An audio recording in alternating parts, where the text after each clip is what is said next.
కొత్త కుళాయికి దరఖాస్తు చేసుకోండిలా ఇంటింటికి కుళాయి కనెక్షన్ ఇచ్చి ప్రతి ఒక్కరికి స్వచ్ఛమైన తాగునీరు అందించాలని ప్రభుత్వం నిర్ణయించింది.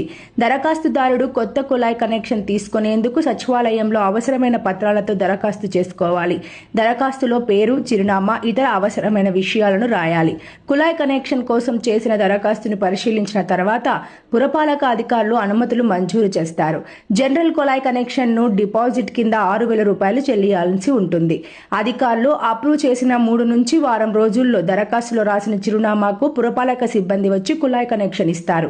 అధికారుల పర్యవేక్షణకు కనెక్షన్ ఇవ్వడానికి, గుంతలు తవ్వడానికి అదనంగా మరో 3,000 వరకు ఖర్చు అవుతుంది. ఏడాదికి ఇంటి పన్ను 500 రూపాయల లోపు ఉన్న వారికి కేవలం 200 డిపాజిట్ చెల్లిస్తే కొత్త కుళాయి కనెక్షన్ ఇస్తారు. అపార్ట్మెంట్లో కుళాయి కనెక్షన్ ఇవ్వడానికి అపార్ట్మెంట్లో ఉన్న ఫ్లాట్లు జనాభా, ఎన్ని లీటర్ల నీరు వినియోగాన్ని బట్టి కనెక్షన్ కు డిపాజిట్ మొత్తాన్ని చెల్లించాల్సి ఉంటుంది.